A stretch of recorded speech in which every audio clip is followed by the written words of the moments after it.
Welcome to the Legacy Lifestyle Podcast. I'm here with my lovely wife, Jesse, in the driver's seat, co-driver's seat. There's no such thing as a co-driver. I mean, in the U.S., I would definitely be in the driver's seat. What do you mean? If you were actually driving. If you were actually, oh, that's very true. Yeah. Oh, I was thinking about, did you do driver's ed? Yes. You know, driver's ed where there was your driving instructor. Did they have the brake pedal? Oh, yeah. Well, yeah, they absolutely. had it. They had it? As well as we had our brake pedal. Yeah. But then they had an extra one. Right, on their side, right? Yeah. Just in case.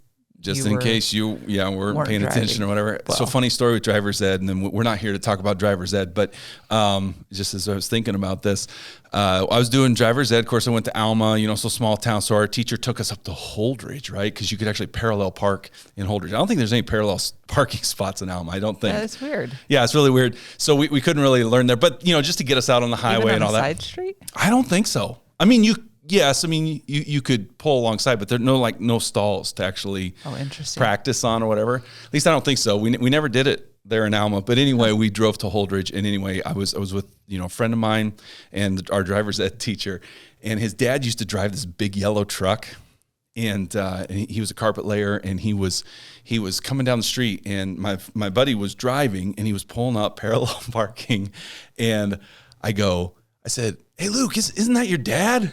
And he probably, and he looks up and hits the car right in front. Way to go. Right in front of him. Distractions from the backseat. Oh, yeah, no, I got yelled at by the driver's ed teacher. He was like, "Chris, what are you doing?" So anyway, but we're not here to talk about that, but that's just, a fun memory. Yeah. So you're in the driver's seat, technically. Today. Right, today.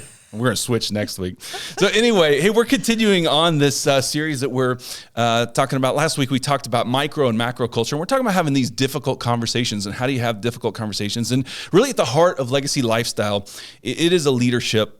It's a leadership channel. It's a leadership thing. And we just talk about how leadership shows up in all areas of life. Absolutely. Ultimately how you lead yourself, but then whether you're in an organization, whether you're in a family. So we're going to talk about 30,000 foot view. But if you're going to follow along with us, we want you to know these principles apply in most every arena of life. Yeah, absolutely. So whether you're single, but you work in an organization, these things apply. If you're married with kids, these things apply. If you're married, no kids, these things apply.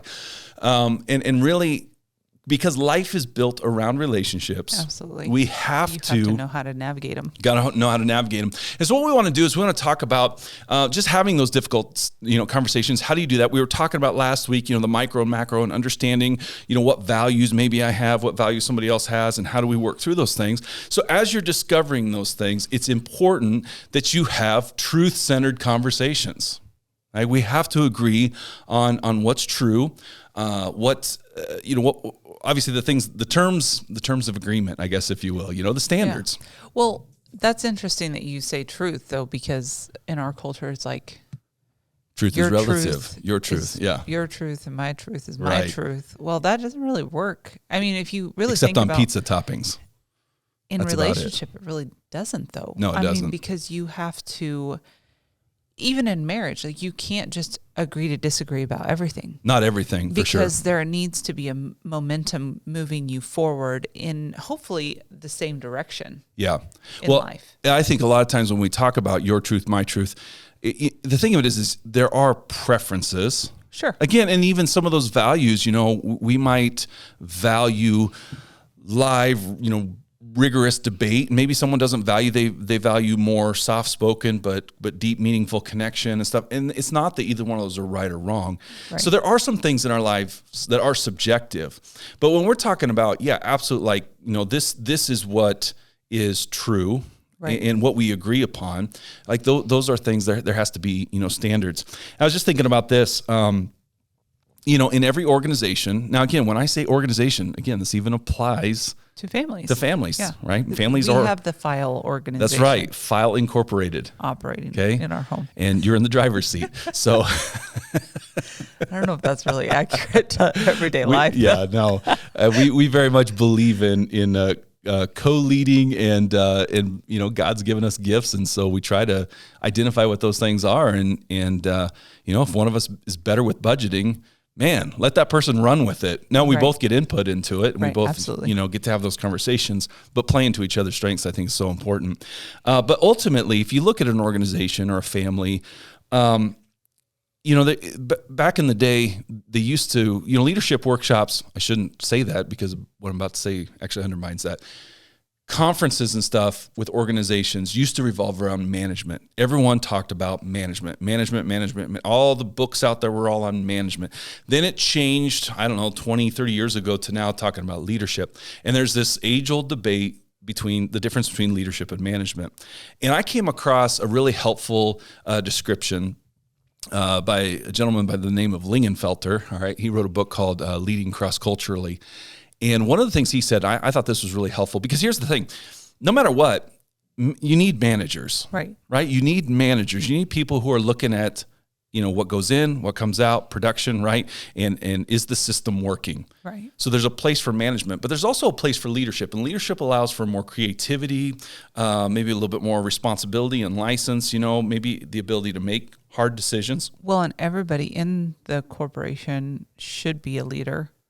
Sure, absolutely. On some level. I think so. Yeah. And even John Maxwell talks about, the 360-degree leader, and he takes that concept of even if you're the lowest position in the organization, you can still influence people above you. Even if you're in middle management, you can influence people above you, below you. And so at the end of the day, leadership really is influence. At the end of the day. But one of the things that Lingenfelter said in his book was he was talking about, and I thought this helped with leaders in management. He talked about this idea of responsibility. And think about this even from a parenting perspective. And I think this helps kind of translate to some other areas. But he talked about the difference between being responsible for and responsible to. So responsible for. Think about your kids. When your kids are born, you're responsible for pretty much every aspect of their life. Right. They can't exist. Right. Without, to a certain level. And so I would say management is heavy responsible for. If you're managing something, you could be managing the local coffee shop or whatever. It's making sure the workers are there, making sure that there's supplies, making sure you are responsible for a lot of things. Yeah. Now, as you think that through with parenting, as I'm parenting my child, there's a point where I'm responsible for feeding them. But I want to get them to a point where I can put a few Cheerios down and they can feed themselves. Right. Right? And so there's a sense in which responsible for transitions to responsible to. I'm responsible to them.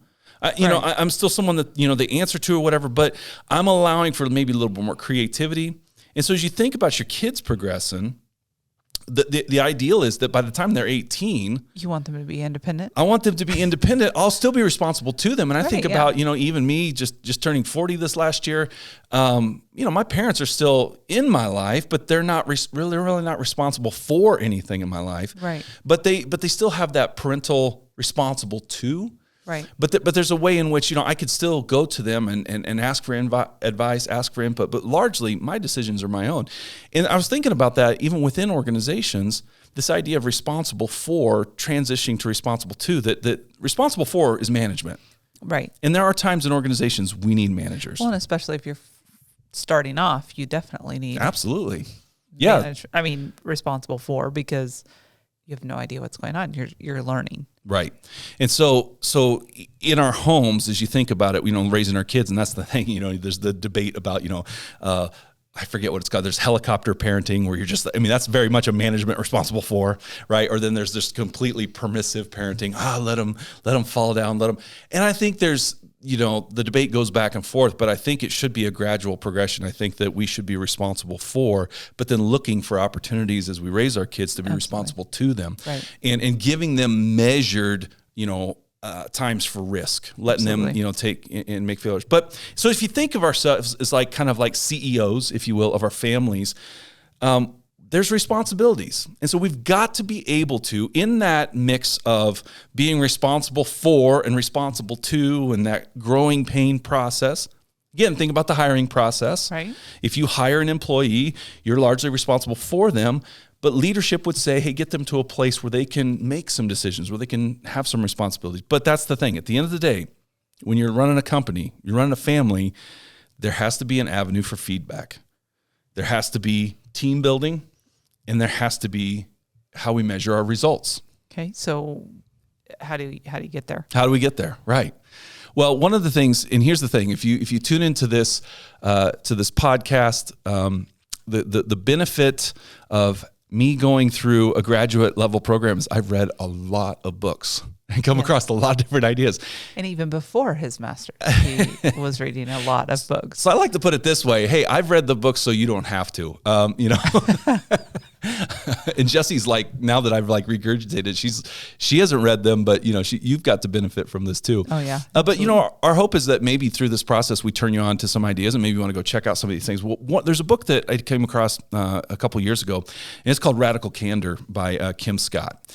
And you can Google what we're going to talk about here is this idea of radical candor. And Kim Scott's worked in different organizations, whether it be Facebook and Google and stuff. And I just thought how brilliant it was that she really takes these ideas of how we provide those feedback channels. Okay. And what this looks like. And so we have to have these places of feedback. And I like to use this term. I got this from a youth pastor friend of mine where he told me, in their organization, they were trying to build fearless feedback. Fearless feedback. So in other words, really being able to go to your teams, going to those people and saying, hey, I need you to be brutally honest with me here. And so we'll get to that here in a second. But I want us to be thinking about fearless feedback and how we can create, because that's the goal. Right. Really, that's at the heart of Radical Candor is providing routes for fearless feedback. So here's how Kim Scott defines radical candor. Radical candor is caring personally and challenging directly. Okay. Caring personally, and so these go hand in hand here. Right. And challenging directly. Now, here's the deal: is she even recognizes that most people do not do this well. Well, I was going to say there's some that I feel like would be very great at challenging directly. Right. But not so much about caring personally. Okay, yeah. And then why'd you look at me when you said that? Oh. It was a Freudian slip, right? And then there's others that care personally that have a really hard time challenging directly because confrontation is hard. Absolutely. And if you don't think it is, you're a jerk. Well, I was going to say you challenge directly very well. Exactly. Yeah, exactly. But your care is maybe lacking. So yeah, I feel like you're probably really good at one or the other, not necessarily both. So I think it could be really good to challenge yourself to practice this because absolutely. Well, I would say for the remainder of the podcast, that's exactly. I think we need to challenge our listeners to say, hey, you're probably good at one of these and not so good at the other. Right. Because as she points out and has been part of our experience is you find out, well, I'm kind of good at this, but I'm not so good at this other. And depending on the arena that you're in, sometimes, sometimes you might be the person who can challenge directly at work because you just think I got to be that boss who comes, but maybe with your kids, you care too much and you don't say the hard thing. So let's talk about what radical candor is not. Okay. Because this will kind of help us out. And so radical candor is not, listen, it's not being a jerk. It's not nitpicking. It's not micromanaging. It's none of those things. But let's look at this. If I challenge directly, but don't care personally, right? So that's kind of challenge directly minus caring personally. She calls that obnoxious aggression. I get Is that I like some that. Some people come to mind right now. Absolutely. I come from a family that I would say is very challenged directly. We kind of talked about that in the macro micro culture. And I know relatives of mine who would say something like, well, I just told them the truth. I just, and they just like patting themselves on the back. And it's like, now when you grow up with that, you kind of get accustomed to that. Sure. But if you're not paying attention, if you're not self-aware, you kind of see a wake of, dead bodies, so to speak, behind them. And it's like, no, you challenge directly, but it's really this obnoxious aggression. Yeah. Because people don't get the sense you care about them. They just get the sense you want to be right. Mm. And that's something I've been guilty of in my life. Absolutely. I was going to say in our marriage, I think when it comes to the two of us, if we're having an argument, I can challenge directly very well. Yeah. Because I want to be right. Absolutely. Not because I'm necessarily like looking to care about you personally. Yeah. especially in those heated conversations, Yeah. because it's more about, well, I just want you to understand my side. Yeah. And so. Yeah. And I'll tell you this, just being a pastor and working with lots of different people, lots of different backgrounds, all of those things. It was about, 5 or 6 years ago that I kind of had this revelation that, because I, in the core of my bones, I just, there's something about me. I want to be right. I want to, I want truth. I want those things. But I remember just having this revelation of, if I couldn't honestly say that I cared about this person more than them hearing what I had to say, that's specific, right? Not that they know the truth. I want people to know the truth. I think that's important. But the fact that there's sometimes where we want to be the vehicle of truth. Oh, yeah. No, listen to me. You need to know I'm right. If I couldn't honestly answer that I cared more about them in the moment than me delivering that hammer of truth, I wasn't ready to tell them the truth. That's good. Yeah. And I mean, that's something that, and I wouldn't say that I've walked that out perfectly, but it's something that just, again, was kind of this epiphany. And even in our relationship, because you and I both can be that really kind of combative and kind of come at each other, there's been times in our relationship where it's like, what's this really about right now in the moment? Is this about being right? Well, it's about truth. Well, maybe it is, but do you care about this person? Do you care? So we don't want to be, obnoxiously, aggressive. Is that what I said? Yeah. Obnoxious aggression, right? Here's the next thing. Did you have anything else on that? Mm-mm. Here's the next thing is this. We can care personally and deeply and all that, but if we take out the challenge directly, so minus that, it becomes ruinous empathy. So you just empathize and you never... Yeah. So is that kind of like enablement? I think it absolutely shows up as enablement. Okay. Enablement would be that. It'd be like, well, I care about them. I really, they're just struggling. They have a hard time, But you're okay with them coming in ruin. Yeah. I'm trying to understand that ruinous empathy. Yeah, exactly. Because they're not getting better. They're not getting better. And so you are enabling them in that. So on the one side, it's kind of like, there's people who would say maybe they prize the truth or being right and correctness and all of that. But that almost becomes an idol, if you will, or some sort of like, I'd say it's like a form of idolatry. Whereas on the other hand, you can idolize the relationship. Well, I just don't want you to like. But here's what's tricky about that. At the end of the day, it's ultimately still about you. Oh, sure. I want to be right, or I want this relationship. So a lot of times we want the relationship because we don't want the rejection. Right. Well, if I tell you the truth, you're going to get mad at me and we'll never go to coffee again, or we'll never, whatever that is. But the problem is if things never change, if this person is on a path that's destructive, right? Yeah. And if we're talking about, even if we're talking about in an organization, we're going to talk about being committed to results and stuff. Well, if we've all agreed that, it's about the team, it's about the organization, it's about the things that we're putting forward, we've got to have those difficult conversations because we all kind of go, get lazy, get distracted, whatever. Yeah. Well, actually, while you were saying that, I was thinking about it's really relationship in either one of those directions. If it's not kind of pulled in tension or balanced, it really is a relationship out of fear. Mm. It's not a relationship built on love. Yeah. Because love is both. Yeah. It's very empathetic, but it's also very challenging. Yep. Because I think about my relationship with Jesus and I'm just like, man, because he loves me, he disciplines. Right. So he's very direct. Yeah. He challenges directly. Yep. But then on the other side, he totally understands my weakness. Yeah. And he's there for it. Yeah. And he brings mercy and grace in those situations. And so I'm like, just as you were saying that, I was thinking, man, that's all fear-based relationship. There's really no love. That's a really good insight. So again, it's if we care personally, but we don't challenge directly, that's ruinous empathy. The thing that it's not is if you fail at both. So if you don't challenge directly, you don't care, personally, then what happens is this turns into manipulative insincerity. Which means this, you don't care enough to challenge directly, or any praise or criticism is really fake and only for some political advantage. Ooh. I mean, politics is really that arena, right? Yeah. I'll just say what I need to say to get the votes, to get the favor, to whatever. It's manipulative. Well, it's like that show we just started watching. Oh my goodness. That it's just like, yeah, the high society. It's like they are just nice to each other. other. I thought you were going to talk about the Tinder swindler.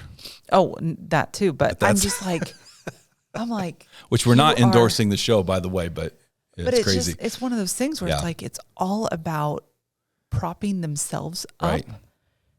Yeah, for other people to admire their money or their station in life, and has nothing to do with actual relationship. Yeah, even sometimes within the family. Yeah, that was it's just crazy. And so here's the deal. So if we're gonna, radical candor has to be around something, right? It has to be around some sort of mission, vision, values, things like that. And so really all of us need to be committed to some sort of growth plan.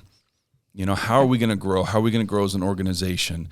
And so whether that's in your office, whether that's in your home, and something that we came across this last fall, we had the people with cultural architects who came out here and did a workshop with us just on how families can become closer knit and really talk about their dreams and goals. And that's kind of one of the things they highlighted was this idea of coaching.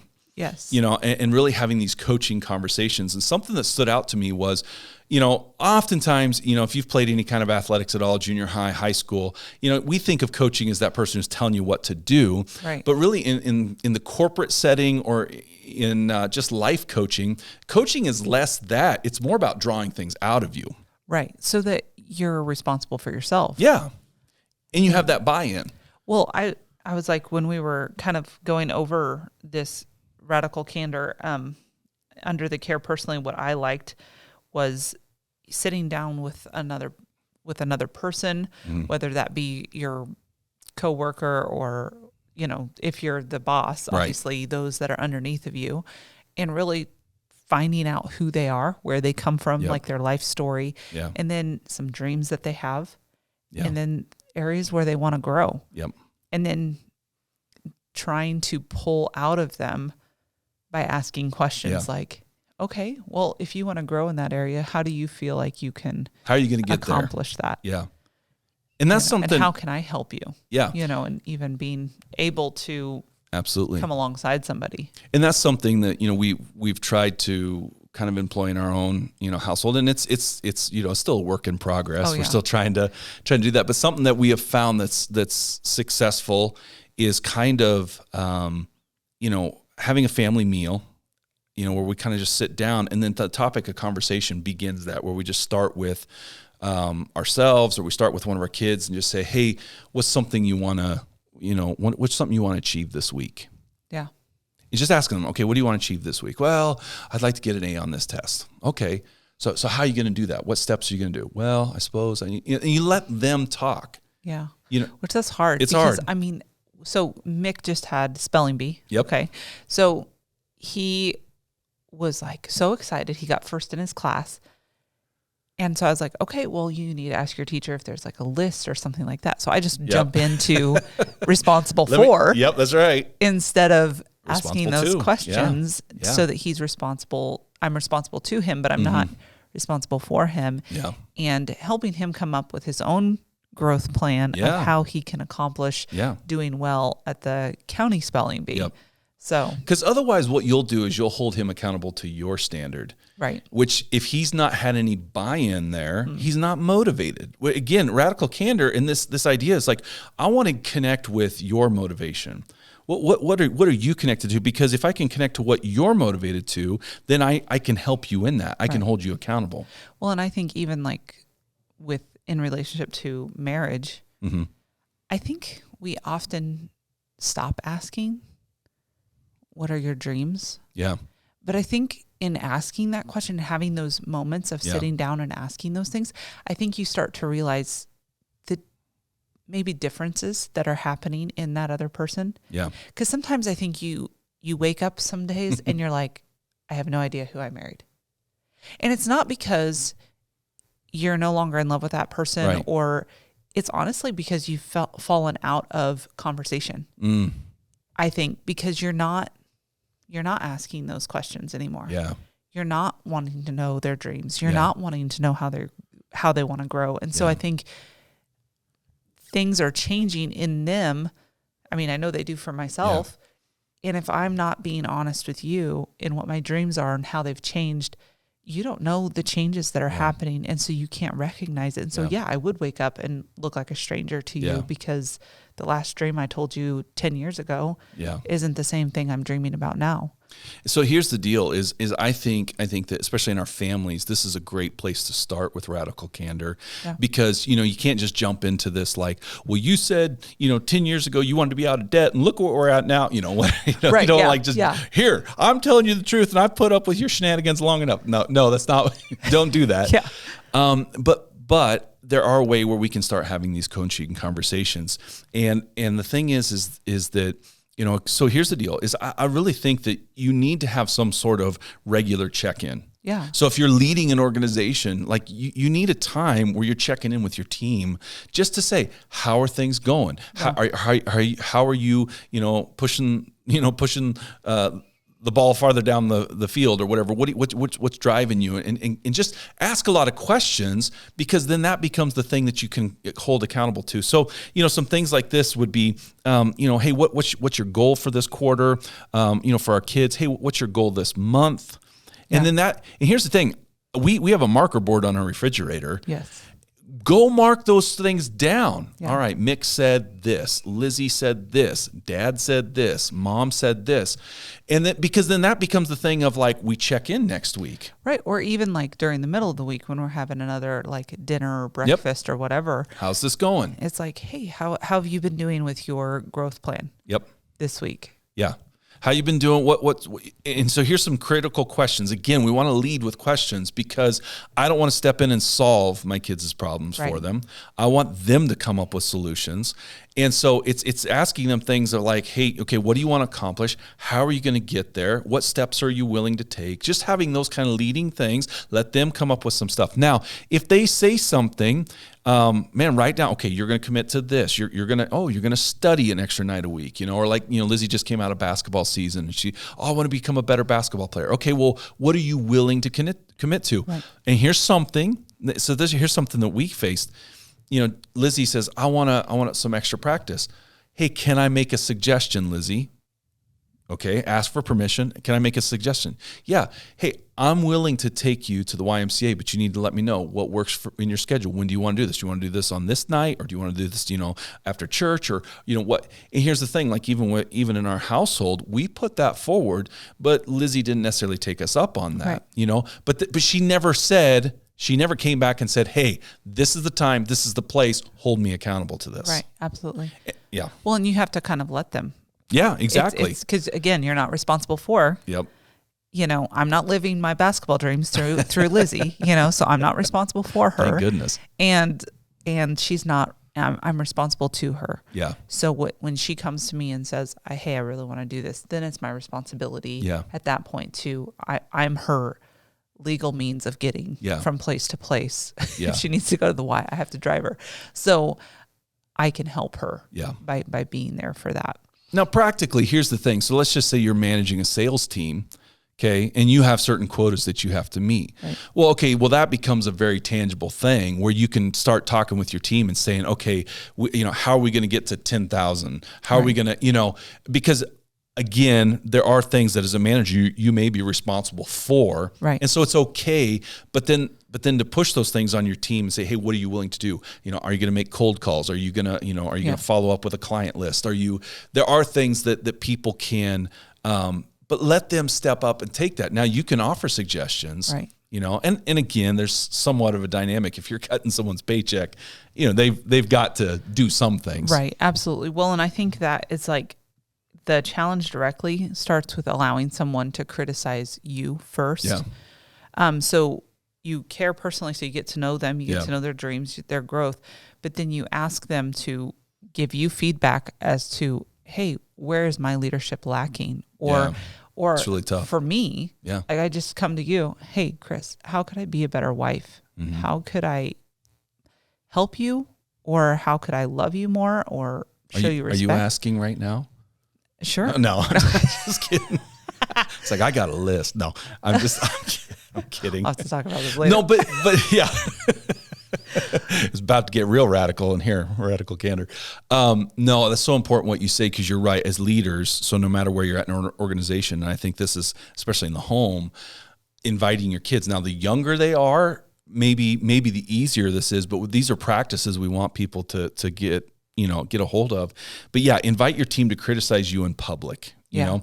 And here's the thing, without shame or fear of retribution. Yeah. There have to be times where you give them, hey, I need you to be honest with me. And yeah, husband and wife, where it's like, hey, I'm soliciting this fearless feedback. Yeah. I'm soliciting this feedback.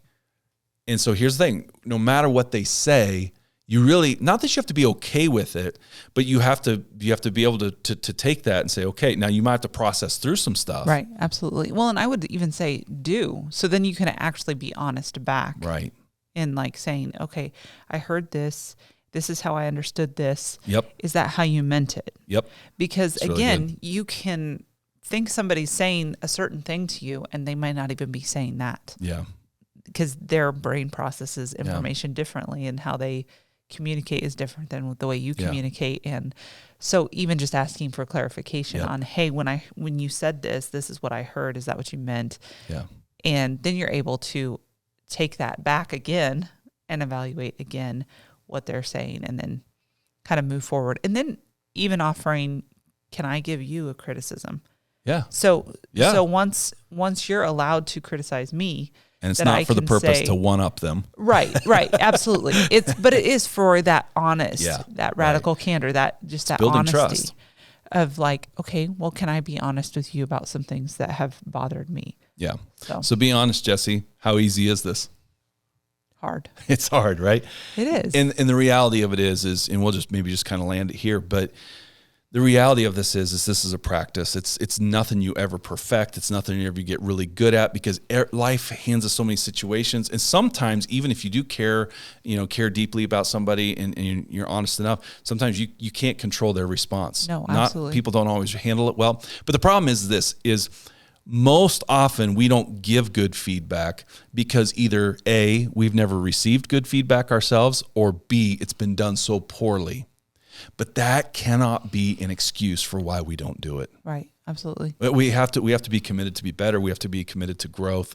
This is a growing process, and in growing process, there's growing pains. Yes. And this hurts. Radical candor, it's not easy. And so if you're listening to us, don't jump in and this, you might have to go back and take some notes, but start having, especially if, in your family, start having these dinner time conversations, but you need these weekly check-ins. Don't sit there and think, we're going to do this once a year. Just like annual reviews, I think are stupid in organizations because a lot of times people get blindsided. We don't talk all year. Oh, we're going to talk about your raise and all this kind of stuff. And now it's like, I'm going to find 10 things that you're not doing well just so you don't think too highly about yourself. And it's dumb. Because all of a sudden people feel like they've just been, cut out at the knees because this is the first time they're hearing any problem. Yeah, absolutely. So there have to be regular check-ins, and that can be the same way with our kids. So here's the deal: is there's kind of a cycle that she shares in the book. It's this process. We want to listen, clarify. You kind of alluded to that. We want to listen, clarify, debate. It's okay to kind of have a little exchange back and forth, keeping things, not getting crazy. We're really good at debating. We're pretty good.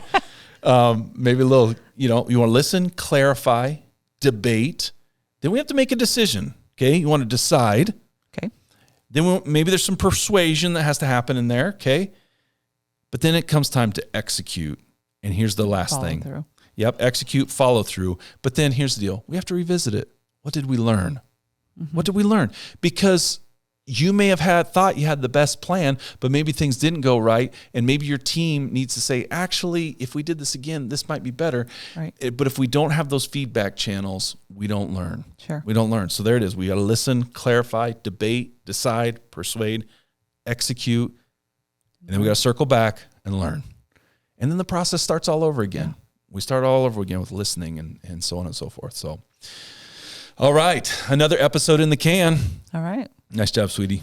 Love you. All right. Love you too. And of course, we love listeners. So like, subscribe, check back here for more content. And give us some good reviews. And we look to see you back here again. Later.